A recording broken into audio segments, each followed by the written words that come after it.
Greetings. Welcome to Hoodrat2Harvard, the podcast with your host, Chandrika Simmons, also known as the LawChick. I'm here today with my special guest, my favorite middle child, Sikora Simmons.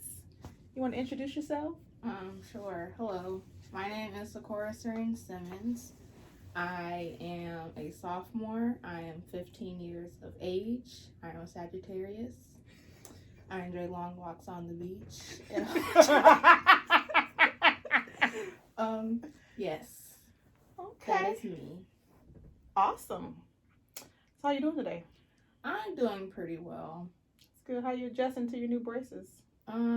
They don't feel as painful as they did before. I didn't have to take as many Tylenol, arthritis, and muscle relaxers. That's good.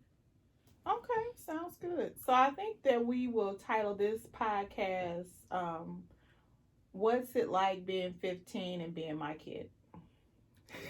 Great. So you just turned 15 when? Today is the 12th, right? I think so, yeah. I just turned 15 4 days ago. Okay, so how was that experience? That was pretty good. Yeah, it was pretty good. The day before my birthday, I was crying beforehand. Why? I don't know. I'm just overwhelmed. Overwhelmed? Could it be everything with the pandemic and school and all that stuff? Yes. So in addition to regular school, you go to college too? Yes. And you also are part of a couple of clubs? Yes. And so you have a very busy schedule, I take it? Yes, I do. And you're maintaining what type of grade point average with all of that? 4.06. A 4.06. Okay, so we got it down to the decimals. Yes. It would be a 4.1, but I only got an A in 2 classes. So. You only got just a regular A? Yes. In 2 classes you got a regular A. Oh, okay. So close to what? To all A pluses? Yes. So what were the 2 classes you just got regular A's in? I got regular A's in biology and American literature. I would have had A plus in biology, but I got a C on the quiz. Oh. So yeah. Oh, that's okay. Well, still an A is still good. It's just not up to your standards. Yes. Okay. So you are 15. You are my middle daughter. I have 3 biological daughters, and you are the second one. AKA the peacemaker. The peacemaker. Well, true. That's true because when you were in the womb, we named you before you came, and your middle name is Serene. Yes. And for peace dwells within, and you are my most peaceful child. And you're you're my child that overthinks the most. I'll say that overthinks the most. You recognize that? I did not know that I overthought the most. I can see how. So yeah. You know you were born with gray hair, right? Yes, I do. Okay, so you were overthinking in the womb.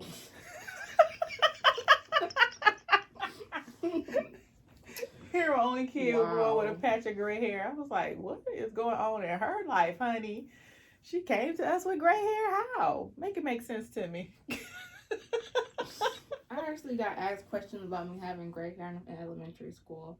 They're like, you have something gray in your hair. Like, that's my hair. I'm like, oh, yeah. Oh, wow. We just leave it at that. Yeah.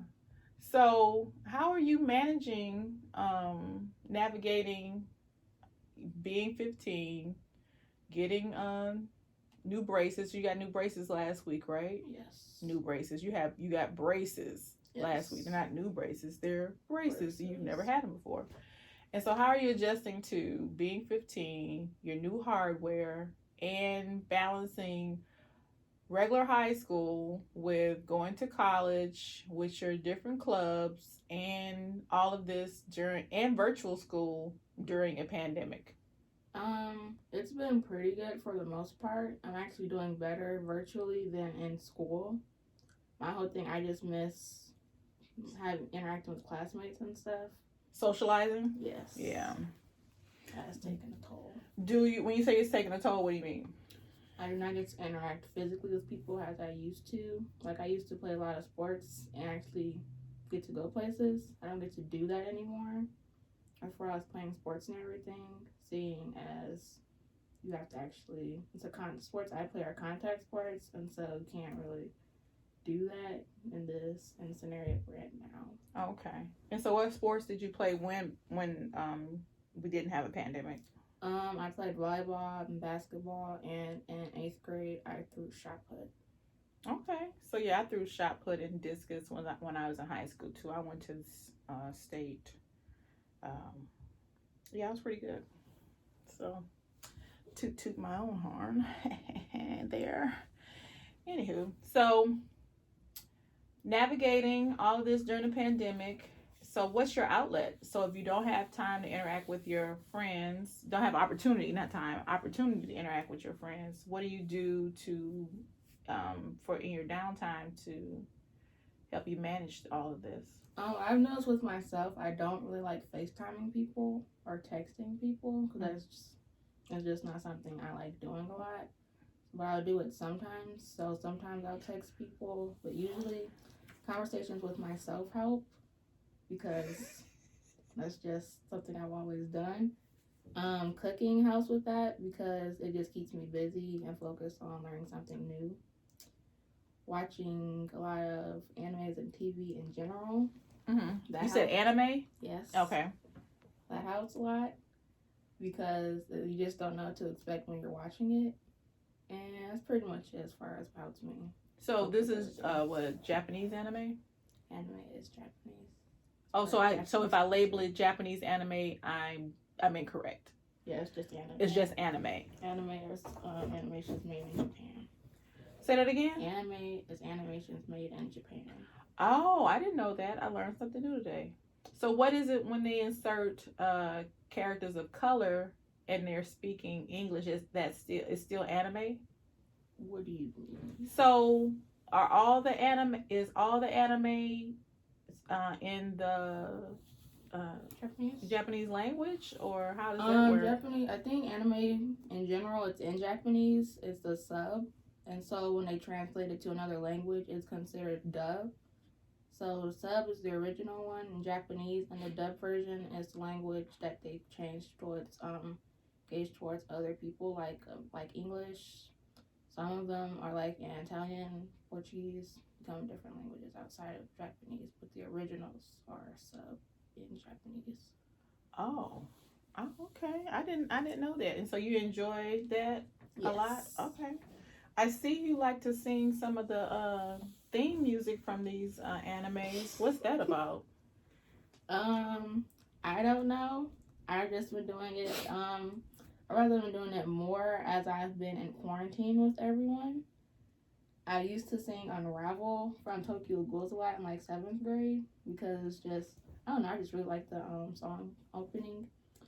I think that's it. Okay. So how is it? Oh, I had a question for you. So given that you've had an opportunity as a middle child to be in this house with your older sister and your younger sister at the same time, and be in this house without your older sister and just your younger sister, my question to you is, do you feel like I favor any of you? I don't think it's more so being favored. Leniency is sort of, it sometimes is different as who is gauged toward. I know Tor had it harder than me and Lala did because she was the first and y'all were still new to parenting and everything. I know I got favored more than she did because I was the first born into a marriage, and that's when more income was coming in. And with Lala, you said more income was coming in, yeah. And you benefited from that. Very much so. And for Lala, she was like in the middle of you still had good income coming in, and y'all knew what to expect with that coming in, but she did almost kill you, and so all of that. Okay, let's clarify her almost killing me. Okay, so I had a very rough pregnancy with my last daughter, and I was on bed rest for half of my pregnancy because she was depleting all of my potassium and my iron and all of my energy. I actually lost weight during that pregnancy. So that's what she means by she almost killed me, because it did. She almost did kill me. But yeah. So so there's no because I try my best to be even. Yeah. Like I try my best to be, you know, I don't do fair. Because a fair is what? A fair is a place with corn dogs and rides. A fair is a place with corn dogs and rides. I do not do fair. But I do try to evenly distribute my hood radishness across all of you in the same equal amounts. Feel that? Yes. Because I am what I am. And that's what I am. So. And that's what I am. So I just don't want to you guys to grow up and feel like because like when you know how it is with me and my sister. Yeah. With you were basically her second mom. Yeah, I was her second mom, but we got treated very much so differently. Yeah. And as a result of that, it created a lot of animosity and issues that should not have been there. We worked through them, but it was there. So I made a conscious effort not to treat my children any different than each other, that you all can get it at any given time, and you all can get this love, and y'all all can catch this fade too at the same time. So catch fades. Oh yeah. I don't hit y'all anymore, but you know. Yeah, anymore, because I learned, right? Isn't that a good thing? Yeah. Who wants? Yes. Because what was that passed down from? Slavery times. They hit us. They didn't hit their own. They even hit their own children, and they were hitting us, and then in turn we were hitting each other. For what, sir? What? Why, ma'am? But why though? Right. There's no reason. You can actually talk. We are some of the smartest people in the world, and you can actually talk to us and reason with us, and there's no reason to lay hands. It really isn't. So I'm just glad that I got to this place with these two children. Tor is my oldest daughter. She did not benefit from this benefit from this newfound growth of not hitting kids. She got hit, and she got hit. Yeah. Molly what? I don't know about Molly. Well, something. Not by me, by my aunts, but not by me. But she did get hit. So, but when you know better, you do better. So, but your pillow's shedding. My pillow actually isn't shedding. What you're doing is picking at it. So let's be clear about some things. All right. As it relates to what you want to do when you leave me, because how many more years you got? Hopefully 1, but as of right now 2.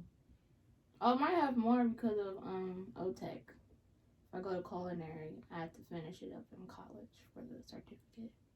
Well, you gotta go to OCC?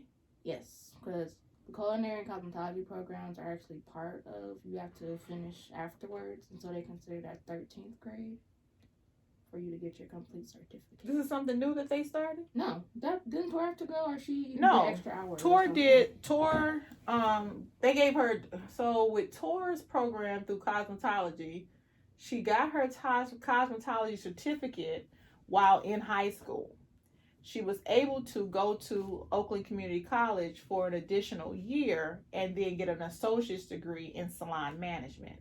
Oh, okay. So she was already working in the salon by the time she graduated high school. She was working in our salon by the time she graduated high school. And then while she was working in the salon, she was actually going to OCC to get her salon management degree. And then she got that. And that's when after she got that, she moved to California to go to the design school. So, yeah. So what I'm hearing you say is that with the culinary, so you'll get a certificate, and maybe you'll get something in restaurant management or hospitality management, or degree in that. Maybe. You know who has a degree in hospitality management? Mimi. My cousin Mimi has a degree in hospitality management. So, yeah. So at least I think she does. I might got that. I think she does have a degree in hospitality management. So, okay, so I have to look at, so are you willing to stay for another year? I would like not to, but if that's what it comes down to, that's just what it's going to be. Oh, so then, okay, so you'll have your your associate's degree in whatever that culinary. Hopefully, I have 2 associates. Can you have 2 associate's degrees? Yeah, you can have 2. Okay. But I don't think you're going to get an associate's degree in global studies with just taking the one class a semester. I thought it would just if I was in dual enrollment, I just have to go to school twice as much, since the associate's degree is usually a 2-year degree. Yeah, but here's the thing. So with the associate's degree, you actually have to take a certain amount of classes each semester to get to the 2 years. So one class is not going to get you there. So that's why I was thinking that maybe if you took like 3 or 4 classes during the summer, but it also depends on what activities you're going to be in, whether the world is going to open back up, because I know you still want to go to diplomat camp. And if the world opens back up next year, you're slated to go to diplomat camp. We're going to, it's done. We're doing this. So if you have diplomat camp, then you won't do you might have the opportunity to take some classes. But I know that diplomat camp is is it for 2 weeks or a week? I can't recall, but I don't remember either. Anyway, so if you decide, because you can also, so you can get into certain schools that you want to get into and get the scholarships and all that good stuff, and you can defer from a lot of schools for a year. Yeah. Yeah, so if, you know what defer is? Hold back or wait. Yeah. So, and with that, you can, if you defer for a year, you can stay for a year and finish and get your associates, and then go to the schools that you want to go to. Because I know I told you at Harvard, if you have your associate's degree, they welcome that now in a program they have there. So if you want to do that. But then I'm thinking now, if you say that you want to stay another year, we were going to move the year that you graduated high school, moved to Mississippi, the year that you graduated high school. So if you were to stay for another year, I don't know, maybe a Gamma stay here another. No, okay. So no. Maybe if we move, you're gonna leave with us, or you'll stay here with you'll ask Auntie Shande or somebody, or Tiff down the street. Yeah, that's what I was thinking in my head. But Tiff, possibility. I don't know. Yes, you never know. You have to ask. You never know. So yeah, it's a possibility. So wow, so that's new. So you really thinking about the culinary? Yes. Okay. Because if I go to Stanford, Vegas is near California, and a lot of you get paid very well. You said Vegas is near California? Yes. Okay. Especially with all the cooking and everything, and they get benefits working there. Oh, so you would want to work in Vegas using your culinary skills while you went to Stanford? Like, where you go to work? Like during the summer. In the summertime, you go to Vegas and work? Yeah, that could visit on Precious too. Oh yeah, you could visit on Precious while you're there. It's a twofold. Yeah, that's well thought out. You were thinking, huh? Yes. Well, that's what you do. Think. Just sit there and think. No talking. Just observing and thinking. Running it through your head. Yeah. So, let me think. How are you managing with all the civil unrest that's going on around the world? You know what I mean when I say civil unrest, with all the issues surrounding the killing, the unlawful killing of Black people, how Black people are being treated in the world, not just America, but in the world in general, even by their own people. How are you coping with that? Honestly, I'm a mother's child, and I sometimes try to avoid it. I know, as far as looking at it through social media, I know that's not always possible, and that it's best to educate yourself anyways, even if it does trigger something in you. Yeah. So I do try to look at videos and see what it is that the injustice is and why it's occurring. So I did a lot of that, especially with the diversity narrative. The diversity narrative? They have an Instagram page. Yeah. You know how they'll do posts and elaborate on civil injustices and stuff? Yeah. I'll look at those. Okay, and so you'll learn about the origin of a lot of this stuff and how it came about, because they're not teaching you that in school. Yeah. Yeah. TikTok should be a school subject. You said TikTok should be a school subject? Yes. I learned more on TikTok during quarantine than in actual school. So during this pandemic, you have learned more on TikTok than you have in school. Yeah. That says a lot. Sad, but here's the thing. That's a great thing because I didn't get to learn half of the stuff about my own culture until I got to college. But I did have I was fortunate enough to have great teachers in my aunts that when I was in high school that made sure that I knew about my history. And Aunt Precious was one of those that made sure, even if she didn't know something, she would buy me posters, she would buy me books for me to read and educate myself on things. And Aunt Salur and Aunt Phyllis and Callie, they were infinite sources of information about Blackness. So I had that. I was fortunate enough to have that.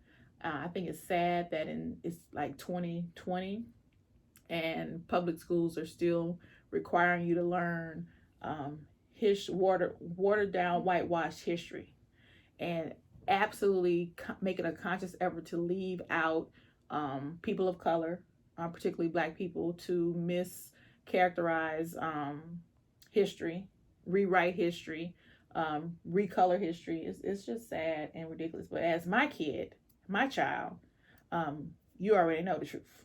Yeah. So make a conscious effort to inform people. And you have a duty to inform others of what you know, because you don't want your classmates to be walking around, and you can see sometimes that your classmates really are dense, like they don't know about themselves. They don't know their history, and they'll say certain things that is indicative of them not knowing. Yeah, so yeah, you are charged with the task to teach others as well, because once you know, you should share. Yeah. So wow. So can I say an anecdote? Sure. Okay, so there was this one time in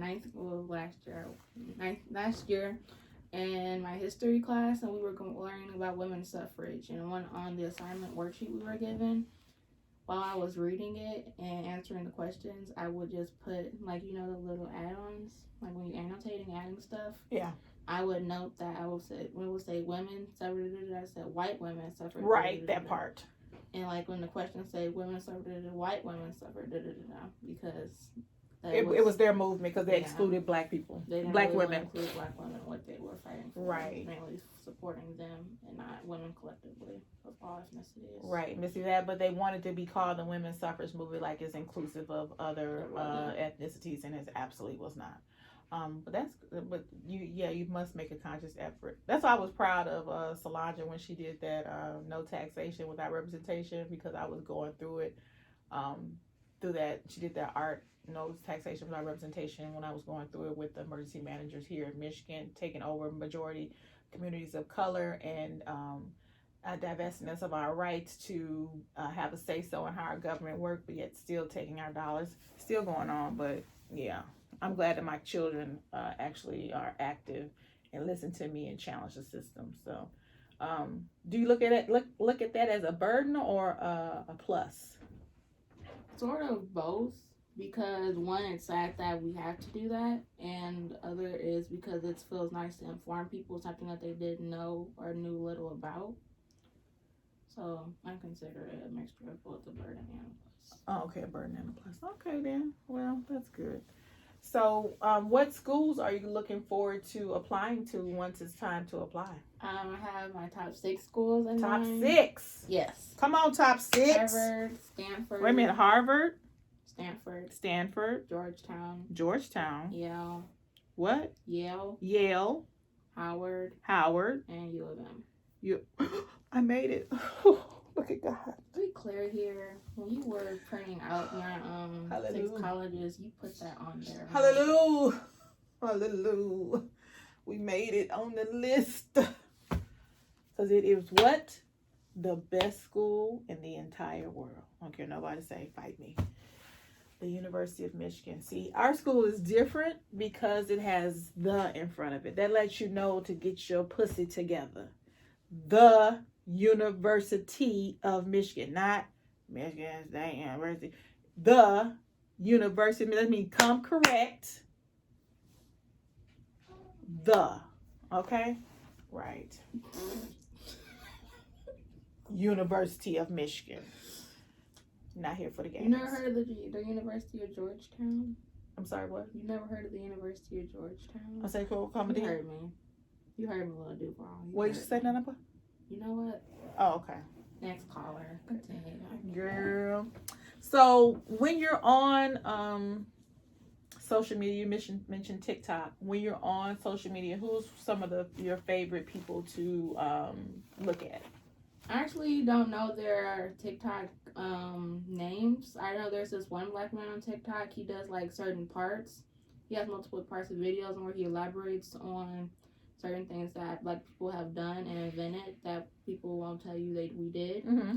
One of them being I learned about the woman who invented the feminine hygiene products. I didn't know that a black woman had did that until earlier this year. He also informed me of how a black woman invented the home security system. Oh, yeah. Yeah. And there's this one Australian dude. He's Pakistani. Mm-hmm. He talks about Southeast Asian culture. Well, it's not about Eastern culture. I forget what is it?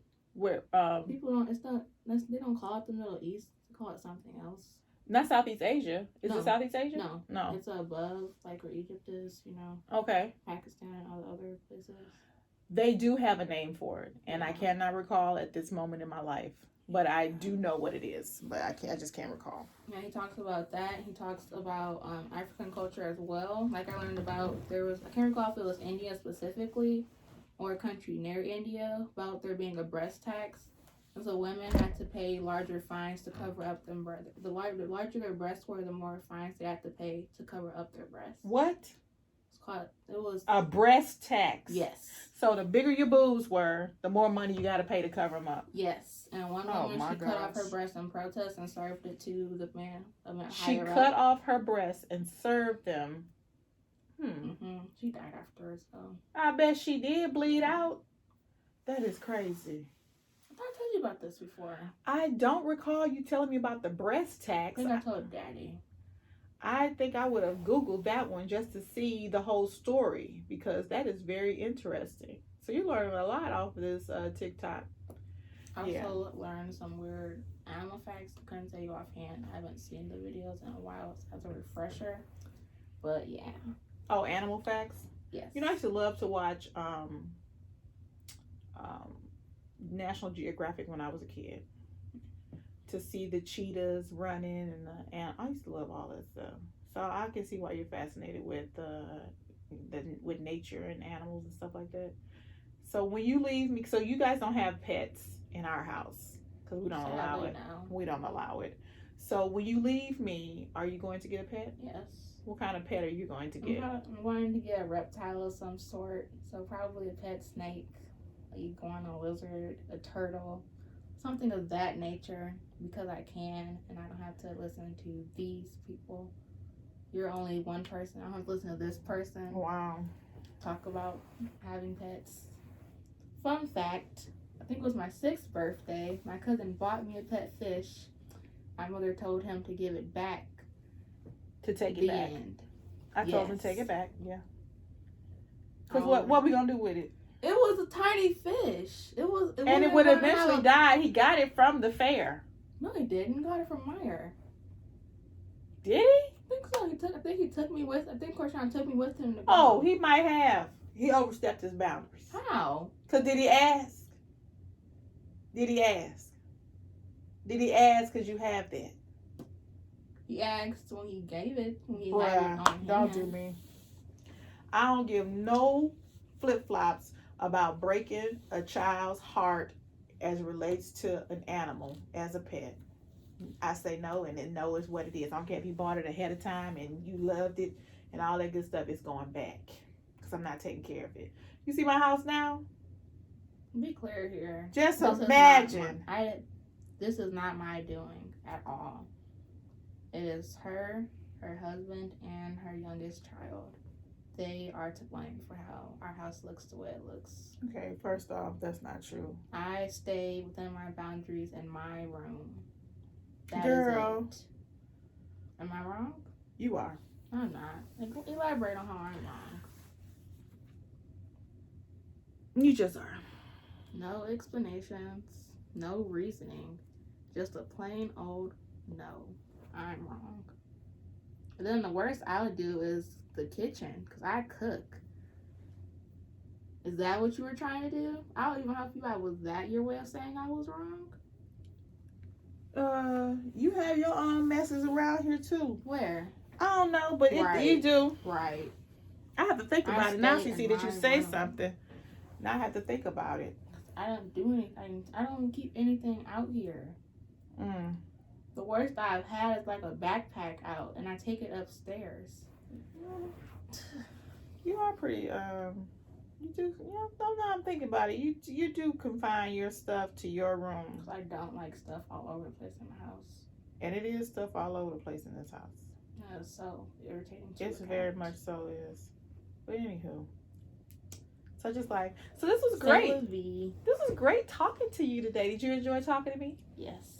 You know I love you, right? Yes, I love you too, ma'am. All right, then. We hope you guys enjoy the podcast. Don't forget to subscribe, like, and follow Hoodrat2Harvard on all platforms. That is Hoodrat, HOODRAT, 2, HARVARD, Harvard. Hoodrat2Harvard on all platforms. You can find us on all your podcast platforms. And we hope that you enjoyed today. Thank you.